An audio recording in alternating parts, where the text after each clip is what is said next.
All right, welcome to This Explainer. Today, we're cracking the code on one of the most critical moments in human interaction, the first impression. And let's be clear, this isn't just about being polite. Nope, this is about biology. It's a fundamental process hardwired deep inside our brains. So let's get right into it. 7 seconds. That's it. I mean, just think about that. You have a grand total of 7 seconds to make your mark. It's literally over before you can even get a proper sentence out. And here's why it's so incredibly fast. The person you're meeting isn't consciously deciding anything about you. Not really. What's happening is a deep subconscious process. It's this primal dance of assessment, a survival instinct that's been with us for thousands of years. It's a silent conversation that's well underway before you've even said a single word. So what is actually going on inside our heads during those 7 seconds? Well, this super fast judgment call is run by our limbic system. You can think of it as the ancient, instinctual part of our brain. It's a leftover from a time when our ancestors had to decide in a split second, is this person a friend or a foe? Are they safe? The situations have changed for sure, but that basic neurological wiring, it's exactly the same. We all think that making a good first impression is about having the perfect thing to say, right? That witty opening line or a killer elevator pitch. But here's the thing, that's our single biggest mistake.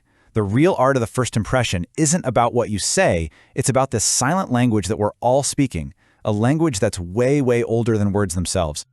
Okay, so to really crack this code, we have to start by busting a massive myth. I'm pretty sure you've heard of this one, the famous 738-55 rule. It gets thrown around in business seminars and communication workshops all the time, presented like it's the absolute truth. And this is how it usually goes, right? The takeaway is that a whopping 93% of communication's impact is nonverbal. And that leads people to a really dangerous conclusion, that the actual words you use, they barely matter at all. But that idea is a complete, profound misinterpretation of the research. And trying to build your communication strategy on that flawed idea, well, it's like trying to build a castle on sand. It's just not going to work. So what's the real story? Let's go straight to the source. The researcher himself, Albert Mehrabian, said this. He made it super clear that his percentages only apply when someone is talking about their feelings or attitudes, and their words don't match their body language. So, for example, if you say, "I'm feeling really confident," but you're all slumped over and avoiding eye contact, people are going to believe your posture, not your words. See? It's about that mismatch, that incongruence. It's not some universal law for all communication.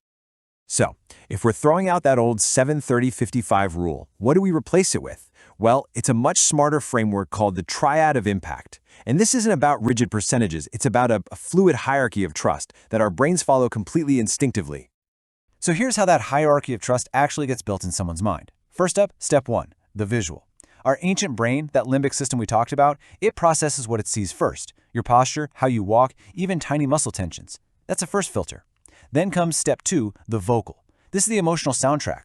Your tone of voice either backs up or totally contradicts the story your visuals are telling. And only after all that, we get to step 3, the verbal. Your actual words have to logically confirm the nonverbal story you've already told. If they don't, you've lost. So here's the big takeaway, the most crucial point of all. The goal isn't to just get good at body language or have a great tone. The real goal is to achieve what's called congruence. That means a seamless, perfect alignment across all 3 channels, the visual, the vocal, and the verbal. When all 3 are telling the same story, you send this single, harmonious message that just screams authenticity, trustworthiness, and, yeah, charisma. All right, enough theory. Let's get practical. How do you actually do this? This is all about taking conscious control of the signals you're sending out, even before you open your mouth. We're going to zero in on the highest impact things you can start working on, like today. Let's start with what we call the non-verbal trifecta. These are the big 3. First, you've got the handshake. It's not just a formality. It's an ancient gesture that basically showed, hey, I'm not holding a weapon.